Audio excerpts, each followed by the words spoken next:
बराबर होगा। अब NF का मान हम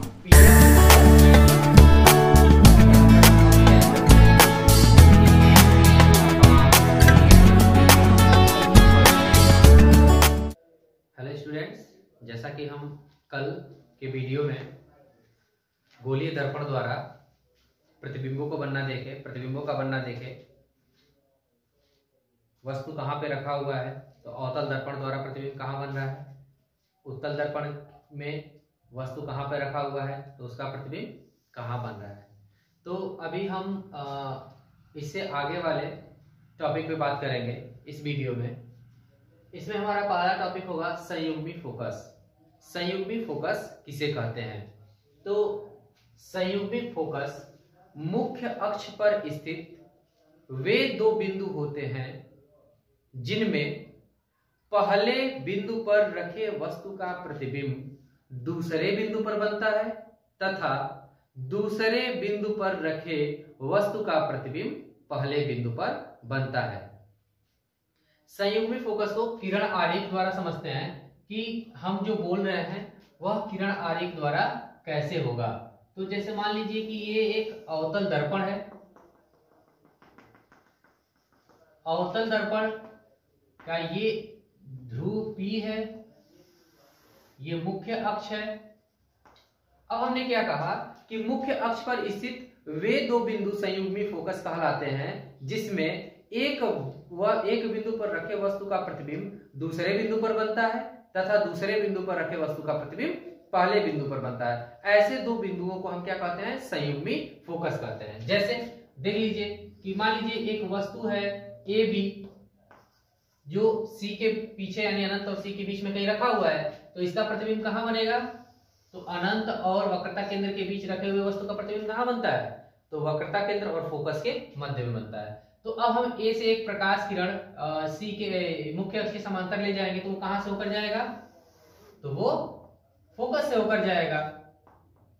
ठीक है, यहां से परावर्तन के पश्चात वह फोकस से होकर जाएगा। अब दूसरे किरण हम क्या कर रहे हैं कि वक्रता केंद्र से होकर चला दे रहे हैं।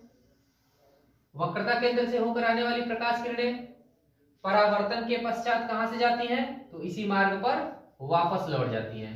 तो बिंदु A से चलने वाली प्रकाश किरण परावर्तन के पश्चात जिस बिंदु पर मिलती है वह किसका इमेज बनता है वहां पर? तो A का बनता है। तो ये मान लेते हैं हमने A1। अब यहां से हम क्या करेंगे? मुख्य अक्ष पे लंब खींच देंगे। तो जो मुख्य अक्ष के जिस बिंदु पर मिलेगा इसको हम कह देंगे B1। तो ये जो हमारा प्रतिबिंब A1 B1 बना यह AB का प्रतिबिंब बना। तो ये तो हो गया इमेज कैसे बना। संयुग्मी फोकस की बात क्या हो रही है? तो देखिए, संयुग्मी फोकस उन दो बिंदुओं को कहते हैं जिसमें प्रथम यानी कि एक स्थान पर रखे वस्तु का प्रतिबिंब दूसरे स्थान पर बने और दूसरे स्थान पर रखे वस्तु का प्रतिबिंब पहले स्थान पर बने। इन दोनों बिंदुओं को हम क्या कहेंगे? संयुग्मी फोकस कहेंगे। साधारण भाषा में यदि कोई वस्तु यहां पर रखा हुआ है तो उसका प्रतिबिंब यहां बनेगा। अगर वस्तु को हम यहां मान लें तो इसका प्रतिबिंब यहां बनेगा। इसी को हम कहते हैं संयुग्मी फोकस। यह संयुग्मी फोकस सिर्फ अवतल दर्पण में ही प्राप्त होगा आपको, उत्तल दर्पण में संयुग्मी फोकस प्राप्त नहीं होता है। ठीक है, तो ये छोटा सा एक कॉन्सेप्ट था, इसको जानना जरूरी होता है क्योंकि कभी कभी इस पे प्रश्न पूछ लिए जाते हैं, ऐसे साधारणतः पूछ लिया जाता है कि संयुग्मी फोकस किसे कहते हैं, संयुग्मी फोकस से क्या अभिप्राय है। तो आप जानिएगा संयुग्मी फोकस वे दो बिंदु होते हैं जिनमें एक बिंदु पर रखे वस्तु का प्रतिबिंब दूसरे बिंदु पर बनता है तथा दूसरे बिंदु पर रखे वस्तु का प्रतिबिंब पहले बिंदु पर बनता है। अब हमारा अगला टॉपिक है चिन्ह परिपाटी। अब यहां पर हम आपको बताएंगे ये जो आपका लाइट है, लाइट में मोस्ट इंपॉर्टेंट ये वाला टॉपिक लाइट में मोस्ट इंपॉर्टेंट है क्योंकि अगर आप लाइट में प्रकाश में चिन्ह परिपाटी को नहीं समझ पा रहे हैं तो इस पे आधारित प्रश्नों को यानी कि न्यूमेरिक आंकिक प्रश्नों को आपको लगाने में बहुत ज्यादा दिक्कत होगा। इसलिए चिन्ह परिपाटी को बहुत ही सावधानी से और ध्यान पूर्वक समझिएगा। है बिल्कुल आसान, जो किताब में दिया है वो भी बताएंगे और एक दो पॉइंट हम ऐसा बताएंगे जो जनरली होगा, वो दैनिक जीवन में आप व्यवहारिक रूप से उसको सीख सकते हैं। तो चिन्ह परिपाटी में क्या होता है? तो इसमें जो दर्पण होता है, ठीक है, दर्पण और लेंस के लिए चिन्ह परिपाटी दोनों बराबर ही होता है। तो दर्पण में हम चलिए पहले दर्पण बना लेते हैं।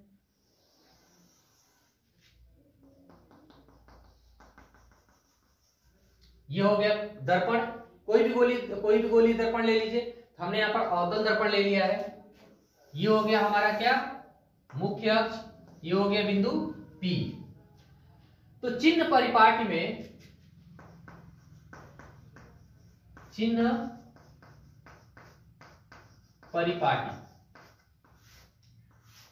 परिपाटी में क्या होता है कि सबसे पहले हम ये करते हैं कि वस्तु किधर रखा जाए। तो वस्तु हमेशा दर्पण के बाईं ओर रखा जाता है, यानी कि जो आपतित किरण है वह सदैव किधर से डाला जाता है, तो आपतित किरण सदैव बाईं ओर से डाला जाता है। ठीक है, तो आपतित किरण सदैव बाईं ओर से डालते हैं, यानी कि वस्तु आपका किधर रखा होगा, सदैव बाईं ओर रखते हैं। ऐसा मत कीजिएगा कि अवतल दर्पण आप इधर का बना के इधर से कीजिएगा। इससे क्या होता है, आपको प्रतिबिंब बनाने में तो दिक्कत होगा ही होगा और आपको उल्टा भी लगेगा। तो हमेशा वस्तु को किधर रखने का प्रयास कीजिएगा, बाईं ओर रखने का प्रयास कीजिएगा। दूसरा है दर्पण के, या चलिए कोई भी दूरी, यानी मुख्य अक्ष पर कोई भी दूरी दर्पण के ध्रुव से मापते हैं, यानी कि इस पर कोई भी दूरी हो, इस दर्पण पे कोई भी दूरी हो, वह दर्पण के ध्रुव से मापते हैं। जैसे अगर मान लीजिए हमको इसके C की दूरी, यानी कि वक्रता केंद्र की दूरी ज्ञात करना है, तो कहां से मापेंगे, तो ध्रुव से मापेंगे, ऐसे। ठीक है, अगर फोकस दूरी ज्ञात करना होगा तो कहां से हम दूरी मापेंगे, तो ध्रुव से मापेंगे। ठीक है, तो दर्पण में कोई भी दूरी दर्पण के ध्रुव से मापी जाती है। अब इसमें मान लीजिए कि कैसे मापी जाती है, तो इसका एक आपको साधारण सा हम बात बता दे रहे हैं। जैसे कि मान लीजिए इसमें दिया हुआ है कि ध्रुव से दाईं ओर मापी गई दूरी, जो तीसरा है आपका क्या है, ध्रुव से दाईं ओर मापी गई दूरी धनात्मक तथा ध्रुव से बाईं ओर की तरफ मापी गई दूरी क्या होती है, ऋणात्मक होती है। यानी कि यदि हम ध्रुव से, मान लीजिए कि कोई वस्तु इधर रखा हुआ है, उसका प्रतिबिंब इधर बन रहा है, तो ध्रुव से प्रतिबिंब की दूरी जब हम लिखेंगे तो वह कैसा होगा, धनात्मक होगा। यदि वस्तु इधर रखा हुआ है और वस्तु का प्रतिबिंब भी इधर बन रहा है, तो उससे जब हम प्रतिबिंब की दूरी निकालेंगे तो वह कैसा होगा, ऋणात्मक होगा। जैसे अभी हम पूछें कि इस दर्पण के लिए वक्रता त्रिज्या धनात्मक होगा कि ऋणात्मक होगा, वक्रता त्रिज्या ये दूरी धनात्मक होगी कि ऋणात्मक होगी, तो देखिए P से जो हम दूरी मापेंगे वो किस दिशा में मापेंगे, बाईं ओर मापेंगे, तो यह दूरी क्या हो जाएगी, ऋणात्मक हो जाएगी। अब हम इस दर्पण के लिए अगर हम पूछे कि फोकस दूरी धनात्मक होगी कि ऋणात्मक होगी, तो कैसे पता चलेगा, तो ध्रुव से हम किधर माप रहे हैं, बाईं ओर माप रहे हैं, तो ये फोकस दूरी क्या हो जाएगी, ऋणात्मक हो जाएगी। इस बात का हमेशा ध्यान रखिएगा। मुख्य अक्ष के, अगला है मुख्य अक्ष के ऊपर की तरफ मापी गई दूरी धनात्मक तथा मुख्य अक्ष के नीचे की तरफ मापी गई दूरी ऋणात्मक होती है। यानी जब भी कोई वस्तु रखा होगा वह मुख्य अक्ष से ऊपर की दिशा में, यानी ऊपर धन दिशा में रखा जाता है, उसका प्रतिबिंब उल्टा बनता है जब, तो वह उसकी दिशा कैसे हो जाती है, यानी कि जो ज्यामिति बनता है, निर्देशांक ज्यामिति, ऐसे देख लीजिए, जो निर्देशांक ज्यामिति बनता है, ये x होता है, ये x डैश होता है, ये y होता है और ये y डैश होता है। तो ये धनात्मक होता है, ये ऋणात्मक होता है, ये धनात्मक होता है और ये ऋणात्मक होता है। तो ठीक इसी पर आधारित है ये चिन्ह परिपाटी। ठीक है, तो मुख्य अक्ष से ऊपर, मुख्य अक्ष के लंबवत ऊपर दिशा में मापी गई दूरी धनात्मक तथा मुख्य अक्ष से नीचे की दिशा में मापी गई दूरी क्या होती है, ऋणात्मक होती है। अब धनात्मक ऋणात्मक से संबंधित हम आपको एक छोटा सा उदाहरण, मतलब एक व्यवहारिक तरीके से बता दे रहे हैं। देखिए, आप ये सब जानिए, अच्छी बात है। इस तरीके से भी आप प्रश्नों को, जब आपके सामने आंकिक प्रश्न आएंगे तो आप हल करने में आपको आसानी होगी। लेकिन दिमाग में एक बात बैठा लीजिए कि जब भी दूरी प्रकाश के चलने की दिशा में मापी जाती है तो धनात्मक होती है, और प्रकाश चलने की विपरीत दिशा में मापी जाती है तो ऋणात्मक होती है। इस बात को, 2 पॉइंट को आप हमेशा दिमाग में रखिएगा कि जब प्रकाश या जब भी कोई दूरी ध्रुव से प्रकाश चलने की दिशा में मापी जाती है तो धनात्मक, और प्रकाश चलने की विपरीत दिशा में मापी जाती है तो ऋणात्मक। इस बात को हमेशा ध्यान में रखिएगा। अब हमारा अगला टॉपिक, अगला पॉइंट क्या है कि यहां पर चलिए, ये तो वक्रता केंद्र हो गया, तो इसके बीच की दूरी को हम क्या कहते हैं, वक्रता त्रिज्या कह देते हैं। एफ और पी और एफ के बीच की दूरी को हम फोकस दूरी कहते हैं। अब यहां पर ये वस्तु रखा गया है, मान लीजिए ये ए बी वस्तु है, तो इस P से यानी कि ध्रुव से वस्तु के बीच की दूरी को किससे लिखते हैं, तो P से यानी ध्रुव से वस्तु के बीच की दूरी को हम U से लिखते हैं, स्मॉल u से लिखते हैं। किससे लिखते हैं, स्मॉल u से। ध्यान दीजिएगा कि वस्तु की दूरी किससे लिखी जाती है, तो स्मॉल u से लिखी जाती है, और ये भी क्या होगा, ऋणात्मक होगा, क्योंकि हमेशा वस्तु बाईं ओर रखा रहेगा तो प्रकाश किरण इधर चलेगी और हम दूरी मापेंगे इस दिशा में, तो कैसा होगा, ऋणात्मक होगा। ठीक है, वस्तु की दूरी भी ऋणात्मक होती है। अब ये मान लीजिए ये क्या है, इसका वस्तु का प्रतिबिंब है, तो ध्रुव से प्रतिबिंब के बीच की दूरी को किससे मापते हैं, उसको कैसे लिखते हैं, तो ध्रुव से प्रतिबिंब के बीच की दूरी को हम स्मॉल v से लिखते हैं। किससे लिखते हैं, स्मॉल v से लिखते हैं। अगर यह प्रतिबिंब इस दिशा में बना है तो ध्रुव से मापी गई दूरी क्या होगी, ये भी ऋणात्मक होगी। यानी कि जब वास्तविक प्रतिबिंब बनेगा तब भी क्या होगा, ऋणात्मक होगा। यानी कि u और v, वस्तु और प्रतिबिंब जब एक ही दिशा में होते हैं तो दोनों के चिन्ह क्या होते हैं, बराबर होते हैं। ठीक है ना, क्यों, क्योंकि ये ध्रुव से बाईं ओर मापा गया है, यानी प्रकाश चलने की विपरीत दिशा में मापा गया है, तो क्या होगा, ये भी ऋणात्मक होंगे। तो इसमें सबसे इंपॉर्टेंट बात क्या है, चिन्हों का निर्धारण। चिन्ह आप जानिए कब धनात्मक होता है, कब ऋणात्मक होता है। और ध्रुव से वस्तु की दूरी को किससे लिखते हैं, u से।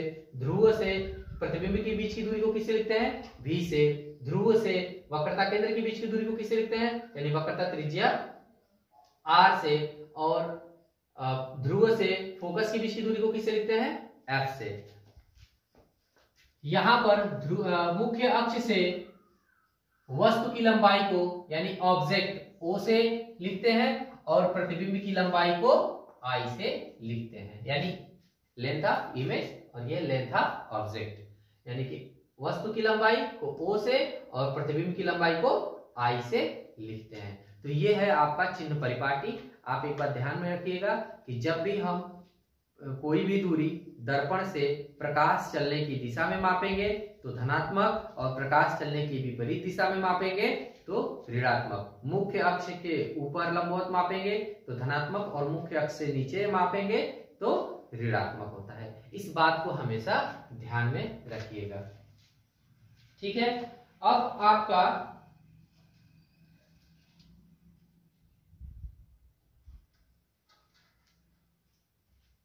हम यहां पर बता दे रहे हैं कि चिन्ह परिपाटी में देखिए, चिन्ह अवतल दर्पण के लिए जो फोकस दूरी होगी वह सदैव ऋणात्मक होगी। अवतल दर्पण के लिए फोकस दूरी देखिए, ये जो अवतल दर्पण है इसका फोकस हमेशा इधर ही होगा, और इससे मापी गई दूरी क्या होगी, हमेशा ऋणात्मक ही रहेगी। उत्तल दर्पण के लिए क्या होगा, उत्तल दर्पण के लिए मापी गई दूरी यानी कि उत्तल दर्पण की फोकस दूरी सदैव धनात्मक होगी। क्यों, क्योंकि देखिए ये उत्तल दर्पण है, ये P है, ये F है और ये C है। तो देखिए कोई भी वस्तु मान लीजिए इधर रखा हुआ है तो प्रकाश इधर चलेगा, प्रकाश किरण इधर चलेगा। ठीक है, तो यहां पर तो वस्तु की दूरी क्या हो जाएगी, -u हो जाएगी, लेकिन प्रतिबिंब इसमें किधर बनता है, इधर बनता है। तो प्रतिबिंब यहां पर कहीं बनेगा तो इसके लिए v प्लस हो जाएगा, यानी कि प्रतिबिंब की दूरी कितनी हो जाएगी, पॉजिटिव होगी, क्योंकि प्रकाश चलने की दिशा में हम माप रहे हैं। अब यहाँ पर देखिए इसका फोकस यहाँ पर है, तो ध्रुव से फोकस के बीच की दूरी को हम स्मॉल f से लिखते हैं। ये भी प्रकाश चलने की दिशा में मापी जा रही है, तो ये भी क्या होगी, धनात्मक होगी। अर्थात हम कह सकते हैं अवतल दर्पण की फोकस दूरी ऋणात्मक तथा उत्तल दर्पण की फोकस दूरी सदैव धनात्मक होती है। ठीक है, ये आपका हो गया चिन्ह परिपाटी। अब इससे आगे जो है, अब न्यूमेरिकल बेस जो होंगे इनमें रिलेशन आएंगे। अब जैसे यहाँ पर वक्रता त्रिज्या है, वक्रता त्रिज्या है, फोकस दूरी है, वस्तु की दूरी है, प्रतिबिंब की दूरी है, फोकस दूरी है, इन सब के बीच में एक एक रिलेशन हम लोग देखेंगे, जो कि अभी आपके सिलेबस से इसका डिराइवेशन हटा दिया है, लेकिन हम यहाँ पर डिराइवेशन भी आपको बताएंगे, इसका निर्धारण कैसे करते हैं, इसको स्थापित कैसे करते हैं। तो हम आपको अगला टॉपिक हमारा जो है वक्रता, त्रिज्या एवं फोकस दूरी में संबंध, वक्रता, त्रिज्या और फोकस दूरी में क्या संबंध होता है उसको हम यहाँ पर देखेंगे। अगला टॉपिक है वक्रता,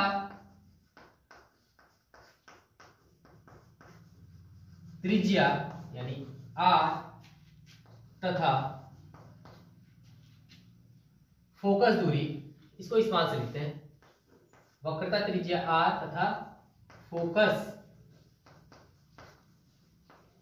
दूरी में संबंध, वक्रता, त्रिज्या तथा फोकस दूरी में संबंध किसके? तो गोलीय दर्पण के।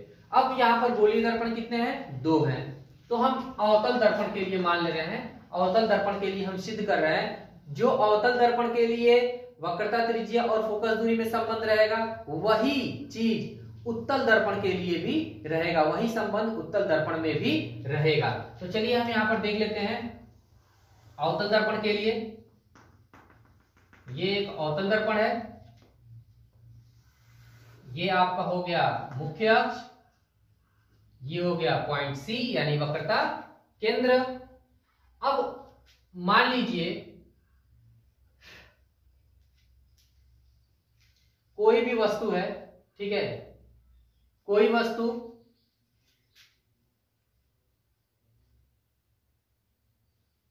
एक वस्तु कोई रखी हुई है, उससे हम समांतर किरण चला दे रहे हैं, ठीक। यह कहां से होकर जाएगा? तो ये फोकस से होकर जाएगा, दर्पण के फोकस से होकर जाएगा। और एक दूसरा किरण हम चला दे रहे हैं, कहां से? वक्रता केंद्र से। तो वक्रता केंद्र से होकर जाने वाली प्रकाश किरण, वक्रता केंद्र को दर्पण के किसी बिंदु को मिलाने वाली रेखा को हम क्या कहते हैं? अभिलंब कहते हैं। पहले ही बताया था मैंने आपको कि वक्रता केंद्र और दर्पण के किसी भी बिंदु को मिलाने वाली रेखा को हम क्या कहते हैं? अभिलंब कहते हैं। वह दर्पण का अभिलंब होता है। तो मान लीजिए कि यह एक दर्पण है, ठीक, यह रेखा MN है। अब यहां पर आप क्या देख रहे हैं कि CN क्या होगा? CN क्या होगा? किसका कार्य कर रहा है? तो अभिलंब का कार्य कर रहा है। अब यह प्रकाश किरण यानी कि एक किरण है MN जो दर्पण के बिंदु N पे टकरा रही है। अब यहां पर यह अभिलंब का जब कार्य कर दिया तो यह कोण कौन सा होगा? तो आपतन कोण होगा। और यह कोण कौन सा होगा? तो परावर्तन कोण होगा। होगा भी नहीं होगा? इतना तो समझ में आ रहा है ना? तो वक्रता, त्रिज्या तथा फोकस दूरी में जब हम संबंध देखते हैं तो पहले एक हम दर्पण लेते हैं, अवतल दर्पण। अवतल दर्पण में मुख्य अक्ष के समांतर एक वस्तु से चलने वाली प्रकाश किरण को ले जाते हैं जो फोकस से होकर जाती है।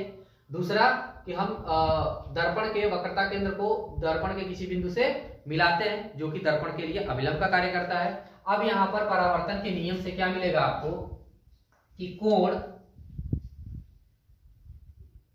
इसको ए बी मान लीजिए, ये ए बी है, कोण MNC बराबर, देखिए MNC यानी कि जो ये कोण है वह कोण CNF के बराबर होगा, CNF के बराबर होगा, यानी कि I बराबर R। क्यों? तो परावर्तन के नियम से, परावर्तन के नियम से। फिर उसके बाद आप देखिए जो रेखा MN है वह समांतर है AB के, यानी कि ये जो किरण है वह AB के क्या है? समांतर है। तथा CN क्या कर रहा है? इसका तिर्यक रेखा का काम कर रहा है। तथा CN इस दोनों समांतर रेखाओं को मिला रहा है, या फिर कह सकते हैं CN तिर्यक रेखा है।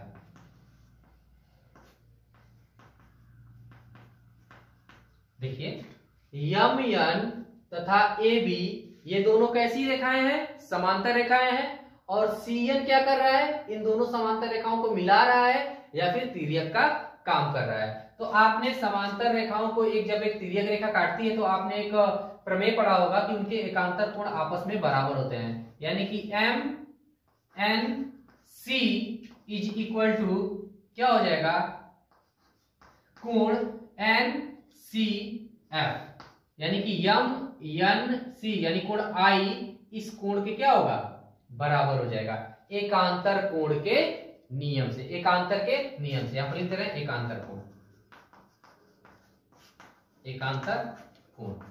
अब इसको और इसको देखिए, MNC यानी कि दोनों में ही MNC इक्वल है, तो जो आपका CNF होगा वह NCF के क्या होगा, बराबर होगा। यानी कोण CNF इज इक्वल टू कोण NCF। यहां पर लिख सकते हैं I बराबर कोण R, यहां पर लिख सकते हैं कोण R, इसको भी कोई नाम दे सकते हैं, जैसे मान लीजिए हमने दे दिया 1, ठीक है। तो कोण CNF यानी कोण R is equal to NCF कोण 1। ये चीज आपको दिखा। देखिए अब क्या हो गया, कोण R कोण 1 के बराबर हो गया। अब आप एक और नियम पढ़े हैं कि त्रिभुज, किसी त्रिभुज में जब दो कोण बराबर होते हैं तो उनके सम्मुख भुजाएं भी क्या होती हैं, आपस में बराबर होती हैं। यानी कि त्रिभुज आप देख लीजिए NFC में कोण R कोण 1 के बराबर है, तो कोण 1 के सामने वाली भुजा और कोण R के सामने वाली भुजा भी आपस में बराबर होगी। अर्थात हम कह सकते हैं कि जो भुजा R क्या है, CF इज इक्वल टू क्या हो जाएगा, NF। ये दोनों भुजाएं भी आपस में क्या होंगी, बराबर होंगी, ठीक है। अब ये भुजा और ये भुजा आपस में क्या हो गई, बराबर हो गई। अब एक चीज देखिए, अगर यदि n P के बहुत समीप हो, यानी कि यदि हम दर्पण का द्वारक बहुत ही छोटा लें, ये जो दर्पण है इसका द्वारक हम बहुत ही छोटा ले लें, ठीक, तो ये जो बिंदु N है वह P के क्या हो जाएगा, कहीं समीप आ जाएगा, और जो NF वाली दूरी है वह PF के लगभग बराबर हो जाएगी। ध्यान दीजिएगा, जब मान लेते हैं दर्पण का द्वारक क्या है, बहुत ही छोटा है, जब ये बहुत ही छोटा होगा तो ये N वाला बिंदु P के कहीं बहुत पास आ जाएगा, और जब P के बहुत पास आ जाएगा तो जो NF वाली दूरी है लगभग PF के बराबर होगी। कब, तो यहां पर लिख दे रहे हैं, यदि दर्पण का द्वारक बहुत छोटा हो तो N P के पास होगा। N यानी बिंदु N P के पास होगा। अर्थात हम क्या कह सकते हैं, NF is equal to PF लगभग, ठीक है। यानी कि जो NF होगा वो PF के बराबर हो जाएगा। इससे आप कह सकते हैं CF भी PF के बराबर हो जाएगा, तो CF भी PF के बराबर हो जाएगा लगभग। अब यहां पर आप क्या देख रहे हैं, अब यहां पर देखिए PC बराबर आप क्या लिख सकते हैं, PC बराबर क्या लिख सकते हैं आप, PF प्लस FC। देखिए अगर इसको हमको लिखना होगा तो इतना धन इतना बराबर इतना के लिख सकते हैं, तो यहां पर PC बराबर क्या हो जाएगा, अब देखिए PF को क्या लिख सकते हैं, CF के बराबर लिख सकते हैं, ठीक है। तो ये इसके बराबर हम लिख सकते हैं CF प्लस ये भी हम लिख सकते हैं CF, यानी PC बराबर हो जाएगा 2CF। अब बताइए कि ये PC को हम किससे लिखते हैं, तो ये क्या है, वक्रता त्रिज्या है, और CF क्या है, तो फोकस दूरी, यानी कि ये 2F हो जाएगा। अब यहां पर लिख सकते हैं F is equal to R/2, यानी कि अब देखिए यहां पर जो हम R लिखे हैं ना, ये माइनस R होगा और F भी माइनस F होगा, तो दोनों तरफ माइनस है तो कैंसिल आउट हो जाएगा। तो यहां पर हम दोनों को ऐसे ही लिख दिए हैं R बराबर 2F, तो F बराबर R/2, यानी कि वक्रता त्रिज्या और फोकस दूरी में क्या संबंध होता है, तो फोकस दूरी वक्रता त्रिज्या की आधी होती है। यह किसके लिए है, जिसमें वक्रता त्रिज्या दर्पण के द्वारक से बड़ा होता हो, क्या हो, कि जो वक्रता त्रिज्या हो वह दर्पण के द्वारक से बड़ा होना चाहिए। उस कंडीशन में f इज इक्वल टू यानी कि जो फोकस दूरी है वह वक्रता त्रिज्या की आधी होती है। ठीक है, इस पर आधारित प्रश्न पूछ लिए जाते हैं जिसको आप आसानी से लगा सकते हैं। जैसे हम एक प्रश्न बोल रहे हैं कि यदि किसी अवतल दर्पण की फोकस दूरी, यदि किसी अवतल दर्पण की फोकस दूरी यानी क्या दे दिया, फोकस दूरी यानी f दे दिया, फोकस दूरी 10 सेंटीमीटर हो तो उस दर्पण की यानी उस अवतल दर्पण की वक्रता त्रिज्या कितनी होगी। क्वेश्चन है कि यदि किसी अवतल दर्पण की फोकस दूरी 10 सेंटीमीटर हो तो उस अवतल दर्पण की वक्रता त्रिज्या कितनी होगी। तो f is equal to 10, r is equal to question mark. अब यहाँ पर अवतल दर्पण दिया है तो इसकी फोकस दूरी किस में मापी जाएगी, निगेटिव यानी कि माइनस में मापी जाएगी। तो आपको सूत्र पता है f is equal to r by 2 यानी r is equal to 2f। तो चिन्ह के साथ रखेंगे तो 2 गुणे माइनस 10 बराबर माइनस 20 सेंटीमीटर। इस तरीके के प्रश्न आपके आ सकते हैं तो आपको लगाना पड़ जाएगा। अब अगला जो टॉपिक है हमारा गोलीय दर्पण के लिए UVF में संबंध। ये देखिए जो अभी हम अवतल दर्पण के लिए वक्रता त्रिज्या और फोकस दूरी में संबंध निकाले हैं, ठीक यही संबंध उत्तल दर्पण के लिए भी होगा और आप उत्तल दर्पण के लिए फोकस दूरी और वक्रता त्रिज्या में संबंध खुद स्थापित करने का प्रयास कीजिएगा। अब अगला हमारा टॉपिक है गोलीय दर्पण के लिए, गोलीय दर्पण के लिए U यानी वस्तु की दूरी, V यानी प्रतिबिंब की दूरी तथा F यानी फोकस दूरी में संबंध। ठीक है, गोलीय दर्पण के लिए U, V तथा F में संबंध, जहां U क्या है वस्तु की दूरी, V क्या है प्रतिबिंब की दूरी और F क्या है तो फोकस दूरी है। अब यहाँ पर हम अवतल दर्पण से UVF में संबंध निकाल रहे हैं। जो संबंध UVF का अवतल दर्पण के लिए होगा ठीक वही संबंध UVF का उत्तल दर्पण के लिए भी होगा।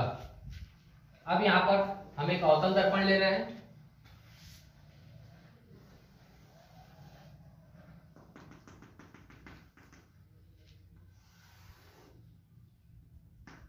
ये बिंदु P है, यहाँ पर मान लेते हैं C है और ये F है।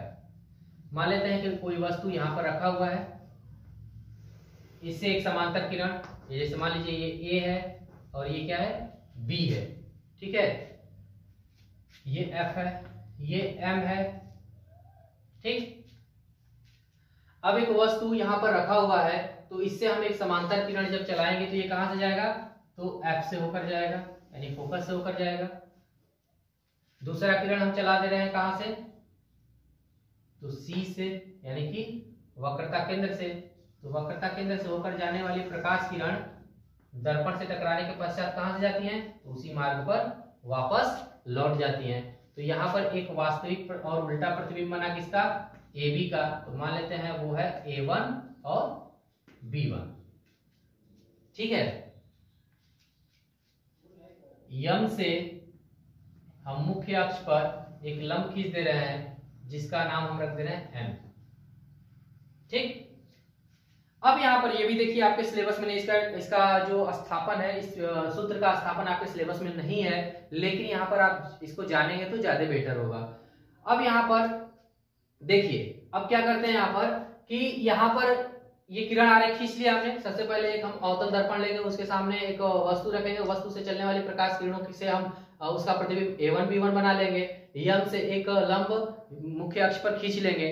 ठीक है, अब यहाँ पर हम देख रहे हैं कि दो त्रिभुज देखेंगे A B C तथा त्रिभुज A1 B1 C, यानी कि एक त्रिभुज इसको देखिए, ये त्रिभुज और दूसरा त्रिभुज ये दोनों समकोण त्रिभुज हैं, समकोणीय समरूप हैं, अतः इसके भुजाओं का अनुपात भी क्या होगा बराबर होगा। तो इसमें हम देखेंगे AB upon A1 B1 is equal to BC upon CB1। ठीक है, AB बटा A1 B1 बराबर BC अपान CB1।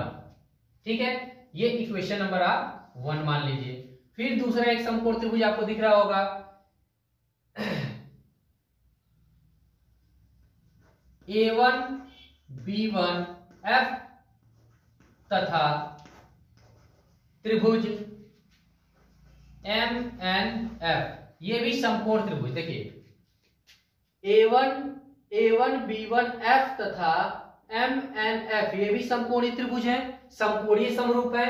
तो इसमें हम क्या लिख सकते हैं, इनके भी भुजाओं का अनुपात क्या होगा, बराबर होगा। तो MN upon A1 B1 is equal to क्या लिख सकते हैं, NF अपान, देखिए ये दूरी अपान FB1। ठीक है, देखिएगा कि एक बार हम ये दोनों समकोण त्रिभुज लिए हैं और एक बार ये दोनों समकोण त्रिभुज लिए हैं, और दोनों में भुजाओं का अनुपात हमने बराबर कर दिया है। क्योंकि आप यहां पर देख रहे हैं कि ये देखिए यमयन और AB ये दोनों क्या होंगे, एक दूसरे के बराबर होंगे, क्योंकि ये दोनों समांतर रेखाएं हैं और समांतर रेखाओं के बीच की दूरी प्रत्येक स्थान पे क्या होती है, बराबर होती है। तो आप यहां पर देख रहे हैं कि AB इज इक्वल टू क्या, MN। तो आप यहां यमयन की जगह पे क्या लिख सकते हैं, AB लिख सकते हैं। इसलिए या तो इसको लिख सकते हैं AB upon A1 B1 is equal to NF upon FB1।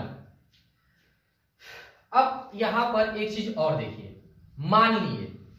माना यदि दर्पण का द्वारक बहुत छोटा हो, यानी कि ये जो हम दर्पण बनाए हैं उसका द्वारक बहुत छोटा होगा, तो ये जो यम बिंदु है वह कहां होगा, P के लगभग पास होगा। ध्यान दीजिएगा, ये जो अगर हम दर्पण का द्वारक बहुत छोटा मान लें, तो ये जो यम बिंदु है, जैसे मान लीजिए ये दर्पण का द्वारक हमने बहुत छोटा मान लिया, तो यहाँ पर P है। अब यहाँ पर कोई वस्तु रखा हुआ है, यहां से जाएगा तो ये P भी क्या होगा, यम भी उसके बिल्कुल पास हो जाएगा।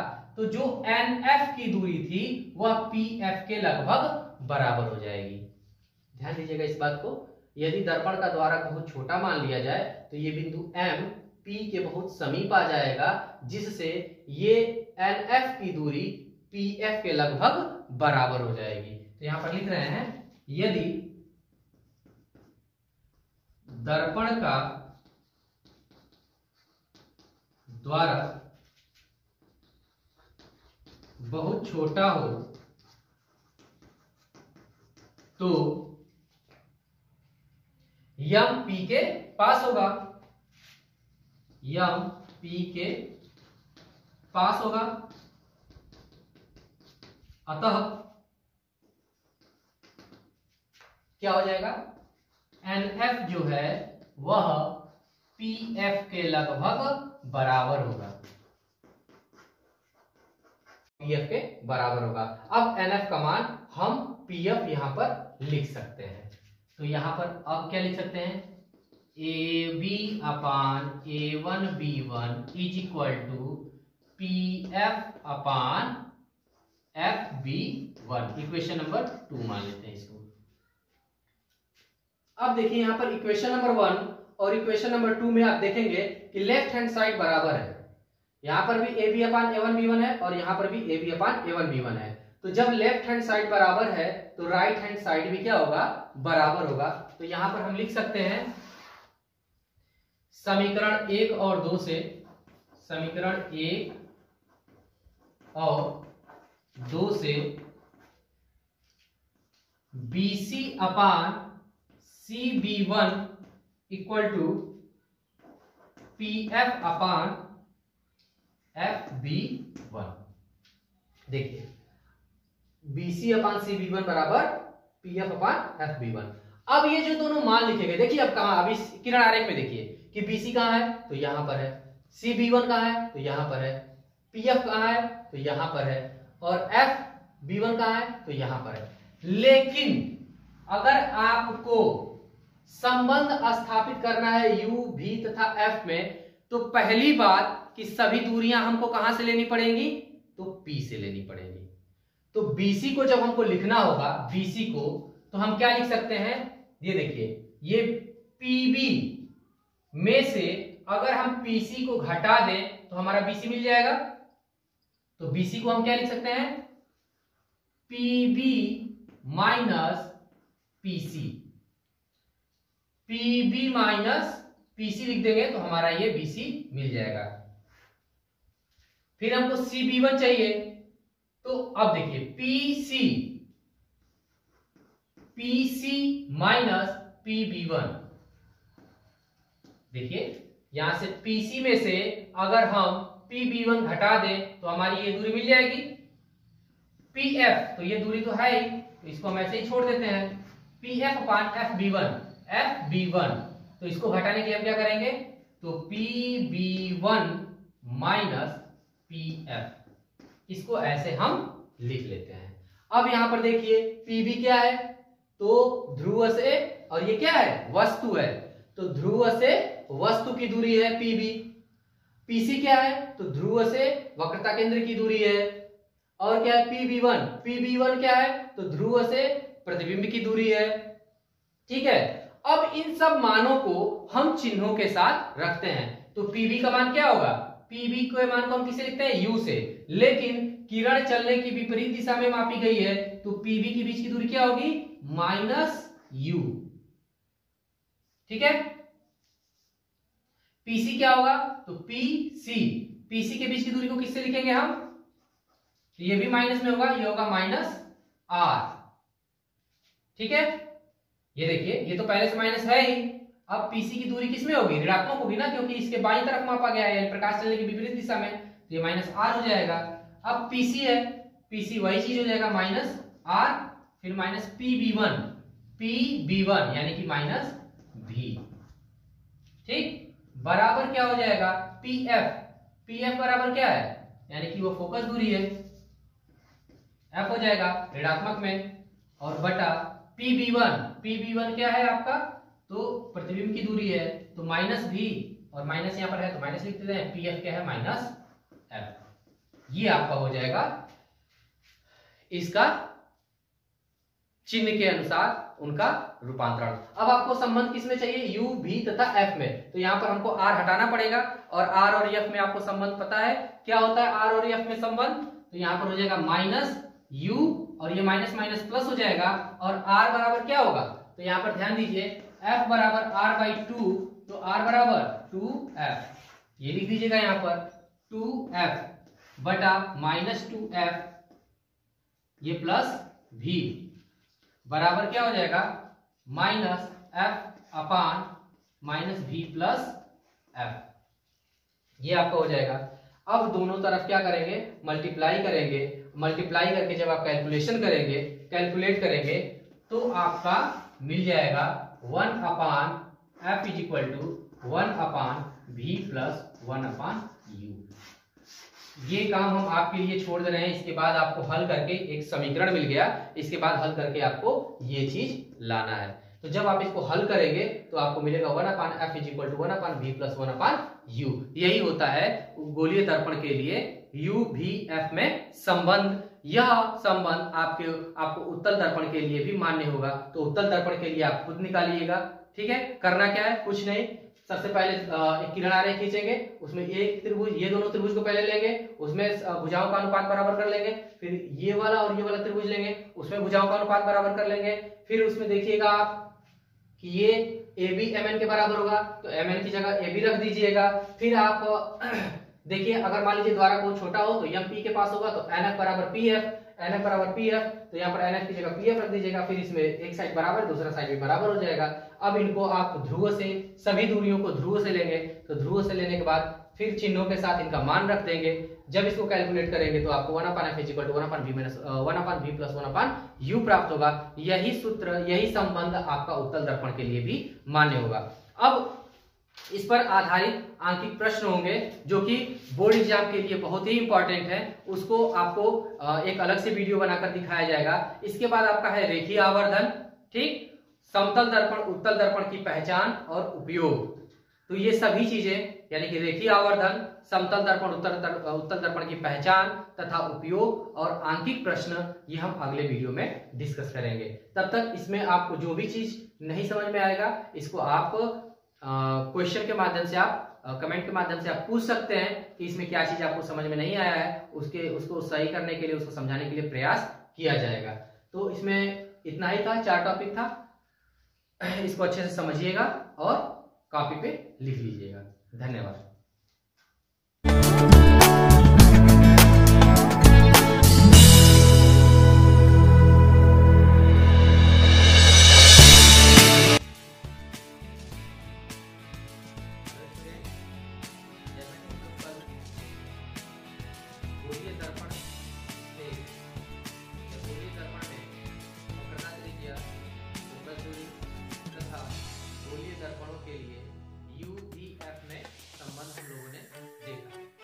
आज का हमारा जो टॉपिक है वो है रेखीय आवर्धन, दर्पणों की पहचान और दर्पणों का उपयोग। तो चलिए स्टार्ट करते हैं। रेखीय आवर्धन, रेखीय आवर्धन, लीनियर मैग्निफिकेंस, ये क्या होता है? आवर्धन से तात्पर्य क्या है? ये जो नाम है आवर्धन, आवर्धन से तात्पर्य ये है